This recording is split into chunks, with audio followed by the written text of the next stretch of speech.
너를 낳은 아비에게 청종하고 내 늙은 어미를 경히 여기지 말지니라.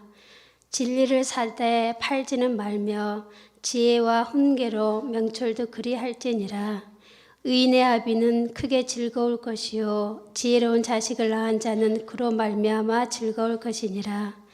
내 부모를 즐겁게 하며 너를 낳은 어미를 기쁘게 하라. 내 아들아, 내 마음을 내게 주며 내 눈으로 내 길을 즐거워할지어다. 아멘. 지난주에는 어린이주일이었고요. 오늘은 어버이주일로 지킵니다. 부모가 자녀에게 줄 수 있는 건 두 가지가 있답니다. 하나는 뭐냐면요. 부모는 자녀를 보호해 줘야 됩니다. 그러니까 부모는 자녀에게 있어서 뭐냐면 보호자 이렇게 얘기합니다. 언제 보호한가요? 슬플 때나 기쁠 때나 낮이나 밤이나 또 힘들 때나 어려울 때나 항상 보호해주는 보호자가 나에게 있다는 것이 참으로 감사를 드립니다. 그래서 그것이 육신의 부모고요. 또 한 가지 해야 될 것이 있답니다. 그건 뭐냐면 자녀를 낳았지요. 그럼 혼자 그냥 저절로 커버린가요? 그렇지 않습니다. 반드시 뭐 해야 될까요? 우리 기독교 용어로 양육을 해야 된답니다. 양육. 그래서 뭐라고 표현하냐면 믿음으로 양육하라 이렇게 얘기하는데 양육을 잘 하지 않는 부모님들이 계시는데 그건 직무유기입니다. 믿음의 가정은 반드시 뭐 해야 한다고요? 믿음으로 양육해야 될 의무와 특권이 있답니다. 그래서 그 두 가지가 나에게 있는가 잘 보라고요. 나는 보호자로서 권리는 주장하는데 양육하지 못했다라면 시간이 지나고 나서 내가 그때 자녀를 잘 양육해야 되는데 하지 못했다는 자책감이 들 수도 있습니다. 그러면 자녀는 부모에게 어떻게 해야 될까요? 부모가 자녀에게 두 가지 했던 것처럼요. 자녀도 부모에게 두 가지를 해야 되는데요. 물론 더 많은 것이 있을 수 있습니다. 그러나 두 가지만 살펴보면 첫째는 뭐냐면요. 자녀는 부모에게 항상 순종이 뭔가를 좀 알았으면 좋겠습니다. 그런데 쉽지는 않습니다. 항상 어렵습니다. 그래도 뭐 해야 됩니까? 순종해야 됩니다. 이치에 맞지 않습니다. 뜻에 맞지 않습니다. 뭔가 시대에 뒤떨어진 것 같습니다. 그래도 누구니까? 내 부모니까 순종하는 겁니다. 그 다음에 또 한 가지가 있답니다. 두 번째는 뭐냐면요. 다른 것 아니라 잘 공경할 수 있기를 바랍니다. 순종과 공경을 해야 되는데 이 공경은 뭐냐면요. 예배를 드릴 때 사용하는 용어 가운데 하나가 경배라는 것이 있는데요. 경배는 뭐냐면 하나님을 높여드린다는 뜻이 있습니다. 그러니까 공경도 마찬가지예요. 높여드리는 겁니다. 나하고 관계된 부모뿐만 아니라 내 친구의 부모도 마찬가지로 내 자매의 부모도 마찬가지로 같이 높여드리는 겁니다. 자녀가 부모에게, 부모가 자녀에게 이렇게 두 가지 얘기를 했습니다만 그렇게 쉬운 것만은 아닙니다. 그러나 먼저 기억할 뭐냐면요. 이론적으로 반대에 내가 보호자다라는 건 날마다 잃어버리지 마시고요. 그리고 이 자녀를 내가 믿음으로 잘 양육하겠다는 사명감 꼭 가지시고요. 그리고 부모를 향해서는 순종과 공경의 은혜가 여러분 가운데 있어지기를 원합니다. 전에 진리한 사람은 그렇게 얘기했습니다. 우리는 반드시 하나님 앞에 선대요. 언제, 어느 때, 어떠한 모습으로 설지 모릅니다. 그런데 반드시 뭐 한다고 했냐면요. 세 가지 질문을 한다고 했어요. 하나님 앞에 섰을 때 각자에게 묻습니다. 너는 너에게 맡겨진 시간을 어떻게 관리하느냐. 시간 관리에 관계된 부분을 꼭 물어보는데요. 시간을 허송하지 않기를 원합니다. 나에게 맡겨진 시간 자체가요. 그 다음에 재정에 관계된 겁니다. 너에게 준 재산, 돈을 어떻게 관리했느냐 이걸 묻고요. 세 번째 묻고 있는 게 뭐냐면 너에게 맡겨진 자녀를 어떻게 양육했느냐 이걸 물어봅니다. 어떻게 양육했느냐. 시간에 관계된 것, 돈에 관계된 것, 자녀 양육에 관계된 것 이것이 있는데요. 과연 이 세 가지 가운데 무엇이 가장 중요하다고 생각합니까? 시간 중요하죠. 돈 어쩐가요? 돈도 중요합니다. 그러나 자식 농사에 실패해버리면 모든 걸 다 잃어버릴 수도 있습니다. 오늘 다시 한번 부탁합니다. 자녀를 믿음으로 다시 한번 잘 양육하는 귀한 권세가 우리 가운데 있어지기를 원합니다.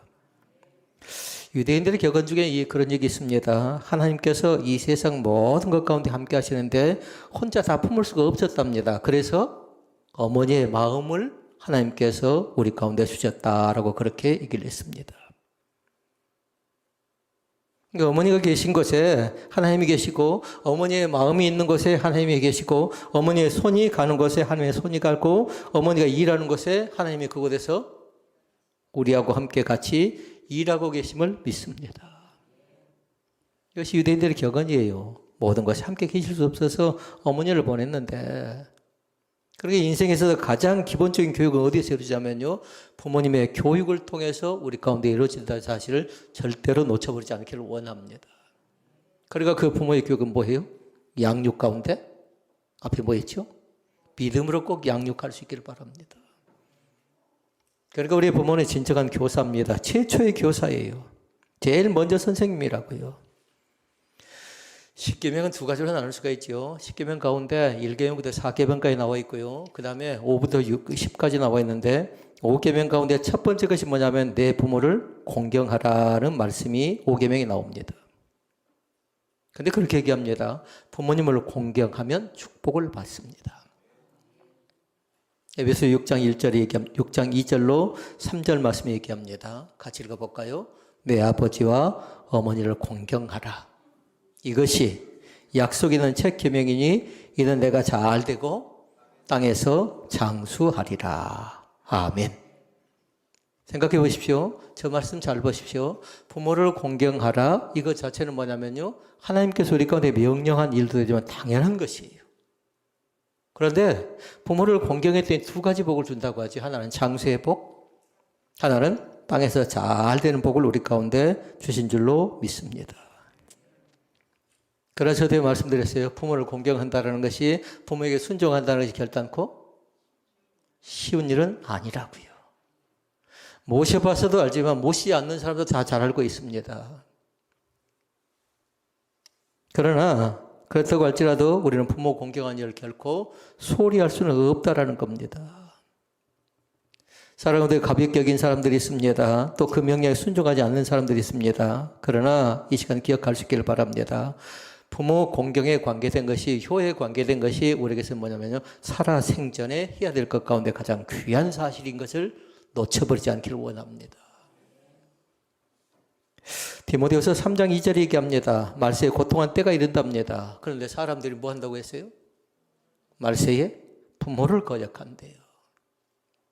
이유가 뭘까요? 그건 뭐냐면요, 부모가 자녀에게 본인이 되지 못하니까 그럴 수도 있습니다. 그러나 중요한 건 뭐냐면요, 종말의 때이고 타락한 시대이기 때문에, 말세이기 때문에 그 고통이, 그 슬픔이, 그 아픔이, 부모를 거역하는 사건과 상황들이 종종 우리 가운데 생겨난다는 겁니다. 그러면 기본적인 걸 먼저 봐볼까요? 그렇다면 대체 어떤 것이 효도하는 것인가를 한번 살펴보도록 하십시다. 사람들이 생각하는 효가 대체 뭔가? 사람들이 생각하는 거. 사람들은 뭐냐면요, 효를 다한다고 하면서 명절 때라든가, 그렇잖아요, 어버이날이라든가, 때로는 꽃을 달아드리기도 하고, 때로는 옷을 사다 드리기도 하고, 때로는 용돈을 드리기도 합니다. 그러니까 좋은 옷을 드리는 것도 효도입니다. 좋은 음식으로 접대하는 것도 효도입니다. 재정, 돈을 드리는 것도 효도입니다. 또 불편하지 않게 봉양을 해드리는 것도 효도라고 얘기할 수 있겠습니다. 자녀들은 출세해서 부모님의 명예를 높여주는 것도 효도일 수 있습니다. 대학에 들어간 친구들은 인류대학에 들어가서 또 그것 자체가 효가 될 수가 있습니다. 그러나 그것만으로 진정한 효도라고 얘기할 수는 없다라는 겁니다. 맛있는 음식, 좋은 옷, 그리고 불편하게 봉양하는 것, 그리고 여러 가지 방향으로 부모가 좋아하는 걸 해드리는 것 자체만 갖고 진정한 효를 다했다고 얘기할 수 없다라는 겁니다. 우리에게 있어야 될 거 있답니다. 그것은 뭐냐면요, 성경적인 관점에서 효도는 대체 무엇인가를 이 시간 네 가지 말씀을 통해서 살펴나가기를 원합니다. 첫째 말씀. 그러나 두 가지를 먼저 손에 딱 염두에 두시라고요. 자녀가 부모에게 해야 될 것 두 가지, 아까 뭐였죠? 순종 플러스 공경을 머릿속에 염두에 두고 네 가지의 말씀을 꼭 다시 한번 새겨볼 수 있기를 바랍니다. 그러게 여러분의 노트에는 이미 적어져 있어야 돼요. 자녀가 부모에게, 부모가 자녀에게 부모된 입장으로서 보호하고 부모된 입장으로 자녀를 믿음으로 잘 양육하고, 이것이 기본적인 베이스가 되어야 됩니다. 그러면 첫째 말씀, 부모님의 말씀을 잘 들어야 할 줄로 믿습니다. 그게 첫째 말씀에는 또 두 가지가 있어요. 하나는 듣기, 하나는 순종 나와 있습니다. 22절 상반절 말씀에 얘기합니다. 너 낳은 아비에게, 화면 봐보실래요? 청종하고 라고 얘기합니다. 그러니까 한마디로 얘기하면 나를 낳아준 부모의 말씀을 잘 들어야 된대요. 그러게 효는 무엇부터 시작돼요? 부모의 말을 잘 듣는 데부터 시작된다는 것을 잃어보지 않기를 원합니다. 그럼 한 가지 덧붙입니다. 효도의 기본은 하나님의 말씀을 잘 듣는 것과 함께 순종이 뒷받침되어야 될 줄로 믿습니다.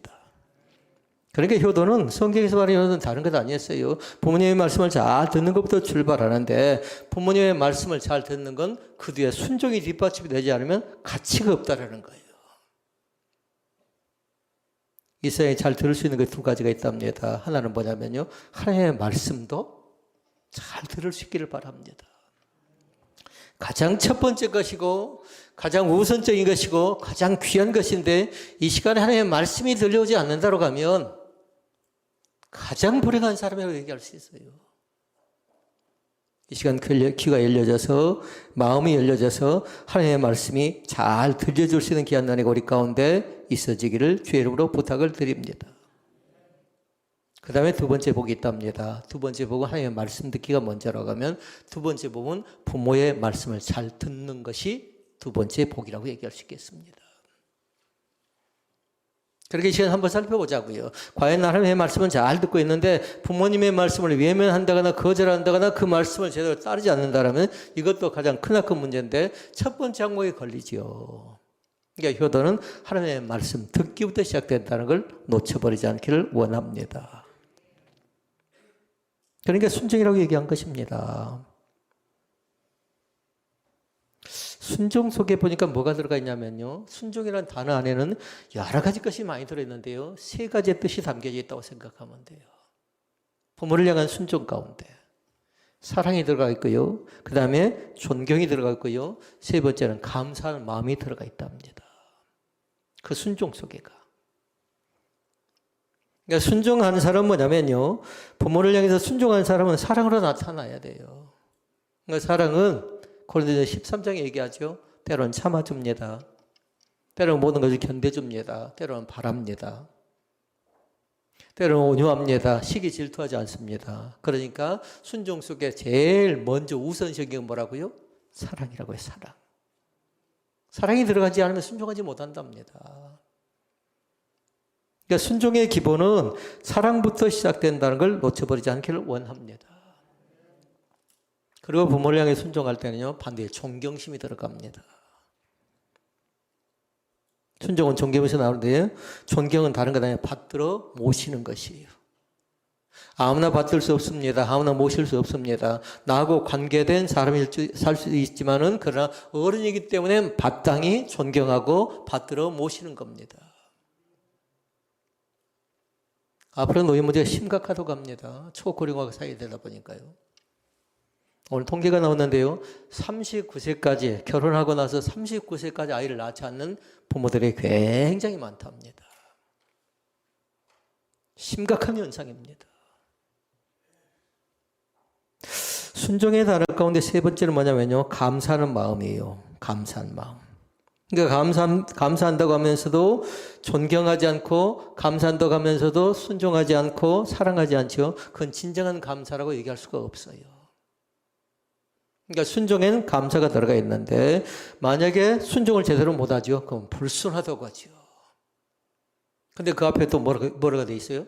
불순 앞에가 오만불순하다고 합니다.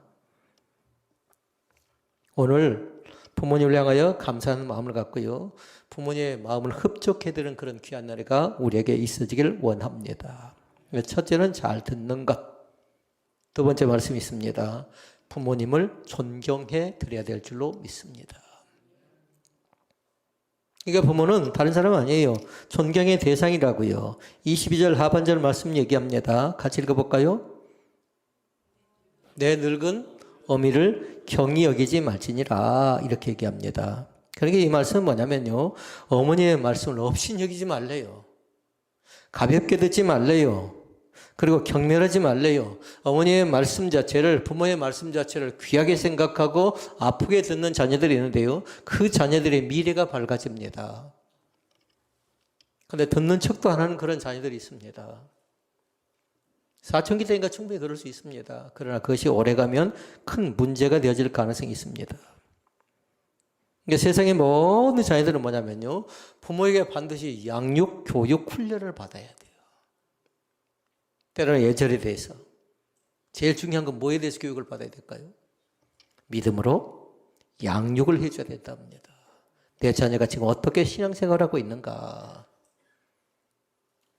근데 신앙생활에서도 시작된다는 걸 놓쳐버리면 안 돼요. 신앙생활해야 그 다음에 믿음생활을 통해서 가정생활이라든가 사회생활이 이어져 나가는 거지. 신앙생활은 잘하는데 가정과 사회가 잘 될 리가 없답니다. 다 조화가 되어졌으면 좋겠습니다. 신앙 안에서 또 가정 안에서 또 직장 안에서 잘 되어지 않게 한 축복의 역사가 우리 가운데 나타낼 줄로 믿습니다. 유아교육을 연구한 사람이 그렇게 연구를 해놨습니다. 갓 태어난 아이를 봤고요. 그 짐승이죠. 이제 태어난 짐승 새끼를 둘을 놓고 비교를 합니다. 아이하고 짐승과. 태어날 때 보니까요. 별반 다를 바가 없더랍니다. 다 사랑스럽고 예뻤어요. 그런데 시간이 지남에 따라서 아이는 뭐 하냐면요. 더 반듯하고 바르게 되어져 가는데 짐승은 A범절이 없었습니다. 차이가 많이 나더라는 거예요.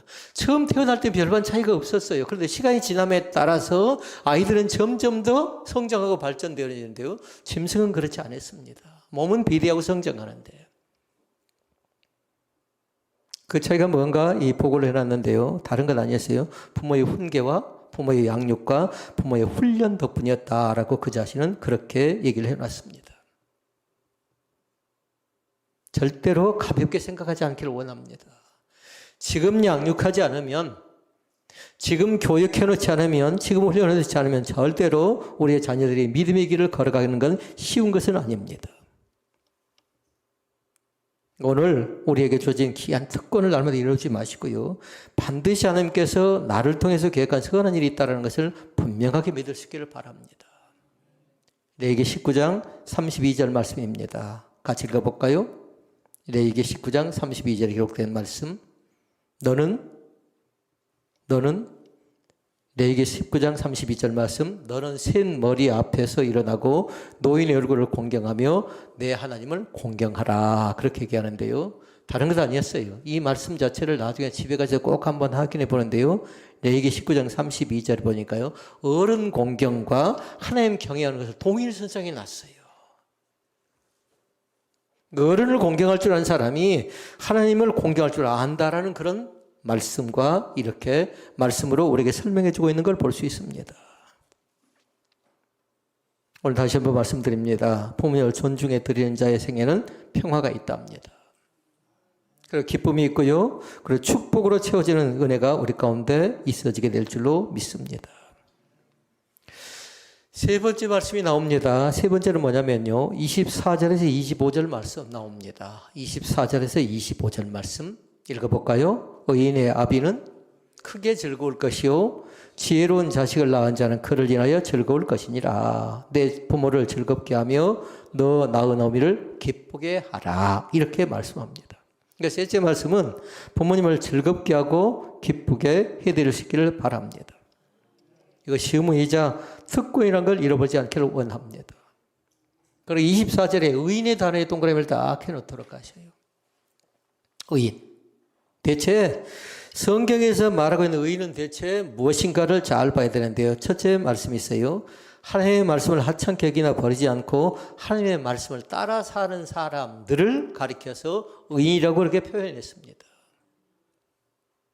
세상에 선도 있습니다. 윤리도 있습니다. 도덕도 있습니다. 그러나 중요한 건 뭐냐? 하나님의 말씀, 나에게 주어진 말씀 자체를 귀하게 여기고 살아가는 사람들에게 하나님이 주신 특권이 있는데 그것이 의인의 반열이라는 겁니다. 또 하나가 있었습니다. 두 번째 말씀 뭐냐면요. 하나님의 말씀을 통하여 지혜를 얻고 경로를 걷는 사람 이렇게 얘기하는데 19절에 나옵니다. 19절 말씀. 내 아들아 너는 듣고 지혜를 얻어 내 마음을 정로로 인도할지니라. 우리의 지혜 자체가 말씀을 통해서 얻어가는 것이고 하나님의 말씀 자체가 하나님이 원하는 바른 길이라는 거예요. 그 길을 따라갈 수 있기를 바랍니다. 그 길 자체가 의의 길이고 생명의 길이고 진리의 길이라는 것을 놓쳐버리지 않기를 주의 이름으로 축복을 드립니다. 사랑하는 성도 여러분, 부모에게 할 수 있는 것 가운데 쉬운 것은 아니라고 했어요. 순종과 공경 자체가. 그러나 우리에게 요구합니다. 마땅해야 될 의무이자 마땅해야 될 하나의 특권이라는 것. 아무나 할 수가 없답니다. 자녀이기 때문에 할 수 있는 하나의 우리에게 주어진 하나의 권리라는 것을 날마다 잃어버리지 마시고요. 그 앞에서 순종의 거룩한 본을 보여나가는 귀한 은혜가 우리 가운데 있어지기를 원합니다. 넷째 말씀입니다. 우리 사랑하는 부모님들에게 마음을 줄 수 있기를 바랍니다. 가끔씩 듣는 얘기가 있습니다.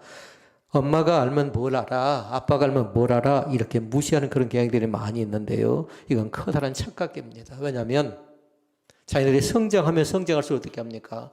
자녀를 속을 보는 것 아니라 겉으로 평가합니다. 자기가 이제 공부를 해보니까 어쩝니까? 부모는 지식이 없습니다. 그리고 부모가 하는 것 보니까요, 세상을 살아가는 능력도 부족한 것 같고 행동이 모범이 되지 못하는 것처럼 보여질 때가 있습니다. 그러니까 어떻게 합니까? 때로는 무시하기도 하고 때로는 마음은 그렇지 않은데 쉽게 말하기도 하고. 그러니까 이 시간에 꼭 기억할 건 뭐냐면요, 26절 말씀에 나와 있어요. 26절 말씀. 내 아들아 내 마음을 내게 주리요. 그 다음에 내 눈으로 내 길을 즐거워할지어다 라고 얘기하는데 부모님에게 마음을 줄 수 있기를 바랍니다. 존경과 효도는 다른 것으로 나타나는 것 아니라 마음을 통해서 마음을 줄 때에 나타난다는 것을 믿을 수 있기를 바랍니다. 오늘 나왔던 네 가지 말씀 여러분 잘 기억할 수 있기를 바랍니다. 말씀을 정리합니다. 우리가 조금만 신경 쓰면, 조금만 관심을 갖다 보면 큰 돈 들이지 않고도 얼마든지 할 수 있는 것이 효라고 얘기합니다. 그러나 거듭 말씀드립니다. 결탄코 쉬운 것은 아니라는 거예요. 그래서 네 가지 말씀을 잘 듣고 순종하시고 그 다음에 부모님을 존중하시고 그리고 부모님을 즐겁고 기쁘게 해드리시고 그리고 부모님께 마음을 다할 수 있는 귀한 은혜가 우리 가운데 있어지기를 원합니다. 주님이 우리 가운데 날마다 말씀할 때에 그걸 예민하지 말고 그 사랑이 뭔가 그 은혜가 무엇인가 이렇게 예비하게 새기면서요, 그 은혜에 대한 감사한 마음 가지고 조금 더 가깝게 살아가는 귀한 은혜가 우리 가운데 있어지기를 원합니다. 오늘 말씀을 정리합니다. 지난주에 어린이 주일과 이번 주에 어버이 주일, 그리고 5월은 가정의 달이 또 갑니다. 조만간에 또 5.18이라는 것이 있습니다. 그때 가정이 많은 가정들이 힘들었고 어려웠고 또 고통을 당했습니다. 5월에 광주가 다시는 그런 아픔의 현장이 되지 않고 감사한 현장들이 되고 또 사랑과 은혜가 엄청난 그런 도시가 되어졌으면 좋겠습니다. 다시 한번 치유의 역사가 나타나고요. 가정부터 치유가 되어지고 그리고 이 사회와 이 도시가 이 민족의 치유되는 거룩한 은혜가 넘쳐날 수 있기를 주님의 이름으로 부탁을 드립니다. 기도하시겠습니다.